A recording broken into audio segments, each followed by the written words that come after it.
c'est quelqu'un pour la seconde. Mais je ne vais pas saluer tous les élus qui sont là, parce qu'ils sont nombreux, mais je voudrais saluer quand même les deux sénateurs qui m'ont fait le plaisir d'être ici ce soir. Ça tombe bien, en plus, ce sont deux amis.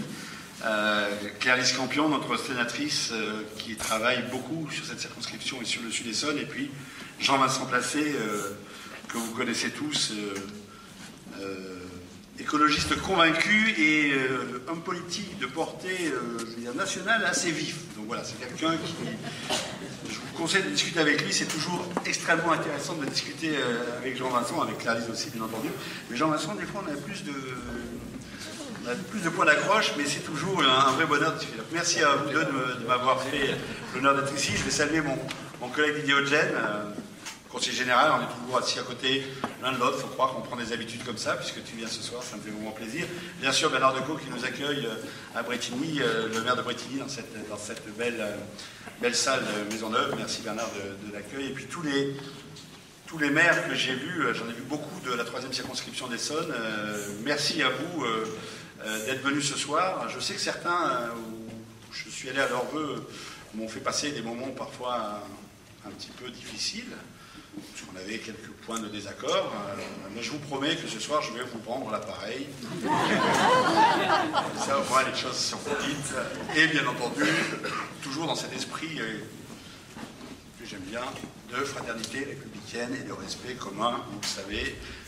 Donc ne me prenez pas mal si parfois vos oreilles sont égratignées par ce qui va être dit ce soir. Merci donc à toutes et à tous d'être venus ici. Je voudrais commencer par remercier deux de nos partenaires, parce que c'est eux qui nous ont permis d'organiser cette salle comme ça. Le magasin qui est juste à côté, Botanique, voilà, qui nous a fait une magnifique décoration.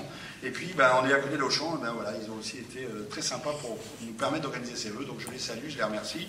Allez faire un tour à Botanique, ils ont des belles plantes, il y a plein de petits catalogues. Voilà, la pub est faite, c'est fait. Non mais franchement, ils ont été extrêmement sympathiques. Et voilà, très surpris, il y a plein d'autres belles plantes ici ce soir, mais celle-ci en particulier. Alors, il y a aussi une chose, quand on a fait les vœux pendant un mois, et c'est le cas de pas mal d'entre vous ici, il y a une chose qui inquiète toujours, c'est la durée du discours.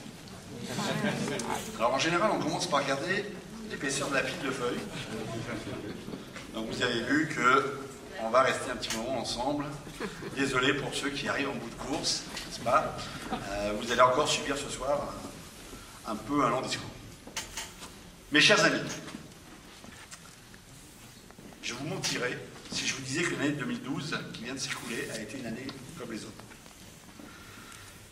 Vous me pardonnerez, ça j'en suis sûr, qu'avant de nous projeter collectivement dans les défis de l'année 2013, je prenne le temps de revenir un peu sur le 2012, mais sur un mode un peu personnel. Oui, cette année aura été une année à marquer d'une pierre blanche. Figurez-vous qu'en 2012, un événement est passé presque inaperçu, et qui pourtant a eu pour moi une résonance toute particulière. Au mois de juillet, j'ai eu 50 ans.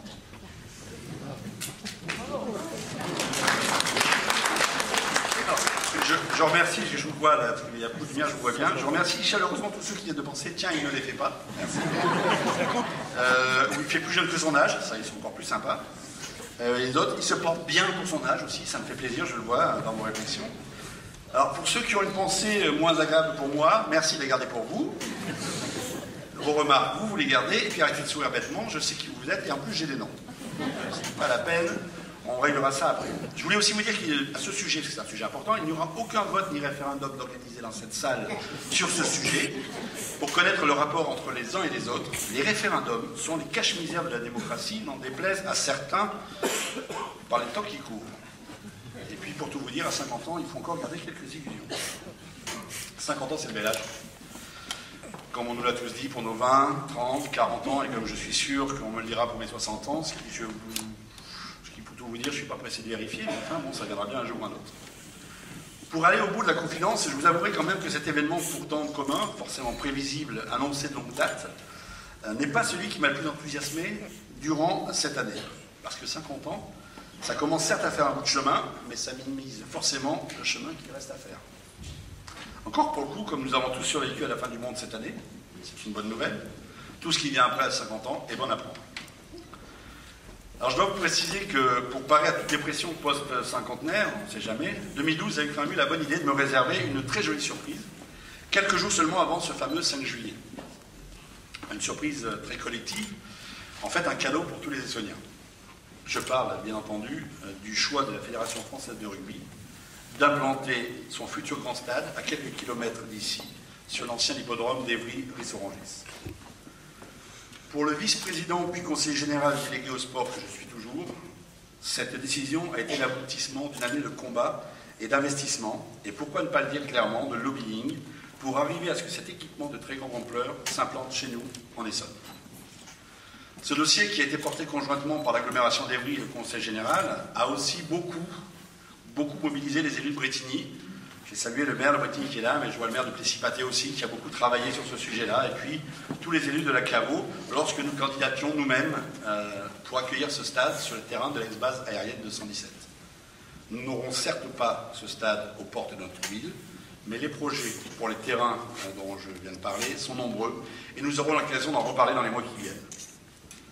D'ores et déjà, je voudrais signaler l'implantation des 80 hectares de maraîchage biologique unique en Ile-de-France. Peut-être pas tout à fait 80 hectares, mais c'est une grosse superficie. J'espère que tu apprécieras, Jean-Vincent.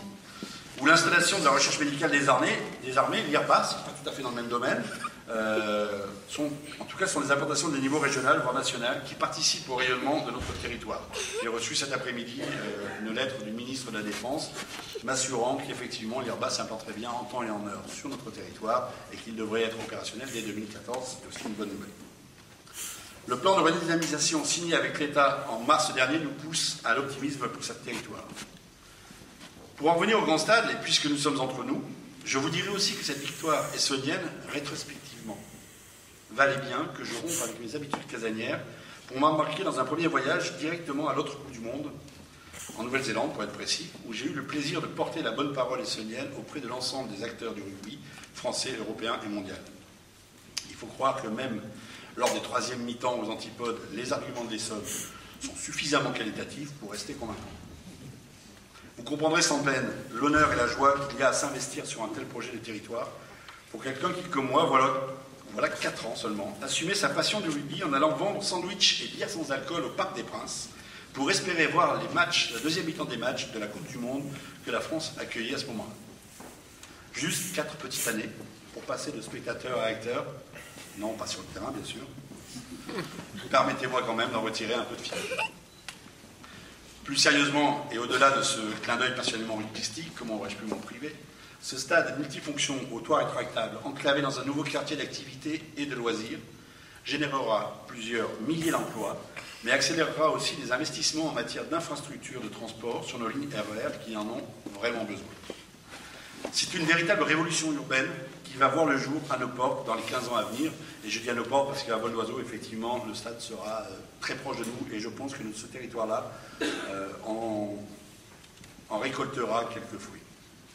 Pour ceux qui en douteraient, il n'y a qu'à se rappeler la façon dont le quartier de la Plaine Saint-Denis, véritable friche industrielle, s'est trouvé profondément transformé et remodelé sous l'effet de l'implantation du Stade de France, pourtant bien moins novateur et innovant que le projet de la FFR. Voilà bien pour moi un point de confiance pour l'avenir de nos territoires, du sud Essonne et du sud francilien, plus dans sa grande globalité. Comme le disait récemment mon ami Pierre Camus, président de la Fédération française de rugby, le train du Grand Stade a quitté la gare. Je ne sais pas exactement quand il arrivera à sa gare de destination, mais je suis sûr d'une chose, il y arrivera. Et croyez-moi, c'est quelqu'un de têtu, donc on peut lui faire confiance. Alors, si en 2012, je le vois bien, vous n'avez pas enregistré mon passage à la cinquantaine, ce que je déplore, il ne vous aura pas échappé, je l'espère, que cette année aura aussi été l'année du changement. Je sais que beaucoup d'entre vous l'ont attendu, que beaucoup l'ont souhaité. Et vous voir si nombreux ici devant moi, ce soir, je vois, pour vous dire, bien plus nombreux que lorsque je n'avais que 49 ans. J'imagine que beaucoup l'ont espéré. J'en connais beaucoup d'entre vous, bien entendu, ceux que je connais depuis longtemps de Brétigny, ceux avec qui je milite depuis plusieurs années, mais aussi ceux qui ont fait un bout de chemin avec nous durant cette dernière période particulière. Ceux avec qui j'ai eu le plaisir de travailler en tant qu'élu local, ceux que j'ai pu croiser sur les marchés, devant les gares. On a beaucoup pratiqué les gares cette année, lors des porte-à-porte, à travers toutes les communes de la 3e circonscription de l'Essonne, de Dourdan à Brétigny, d'Étréchy à Saint-Chéron, de Broyers à Arpajon, de la Norville à Lardy, de Marolles au Plessis-Pathé. Et puis il y a tous ceux que je rencontre depuis juin, depuis que les citoyens m'ont fait l'honneur de me désigner pour accompagner le président François Hollande de l'Assemblée nationale pour mettre en œuvre cette politique nouvelle. Tous ceux qui m'ont permis de prendre, avec quelques années de parenthèse, la succession de mon ami Yves Tavernier, député de cette circonscription, député honoraire aujourd'hui, et que je me permets de saluer, et je le remercie pour sa présence. Ceux-là, plus que les autres sans doute, ont besoin que ce que nous avons semé fleurisse et s'épanouisse. Parce que pour ceux qui depuis 6 mois viennent me voir lors de mes permanences, je ne doute pas qu'ils seront plus nombreux encore dès le mois de mars, avec l'ouverture de ma première véritable permanence à Dourdan, en attendant celle de Brétigny pour peu qu'on arrive enfin à trouver un local. Pour cela, disais-je, qui viennent à la rencontre de leurs députés, le changement est une nécessité vitale. Claude Barthelone, lors de son premier discours en tant que président de l'Assemblée nationale, rappelait que la porte du député est la dernière porte qui reste ouverte quand toutes les autres se sont fermées. Vous le savez peut-être, j'ai eu l'occasion dans ma vie de constater à quel point cet adage pouvait se révéler porteur de vérité. Il fut un temps pas si lointain où moi-même, j'ai dû pousser cette dernière porte à rester ouverte, tout près d'ici, pas dans cette circonscription, mais la dernière porte qui était ouverte était bien celle d'un député.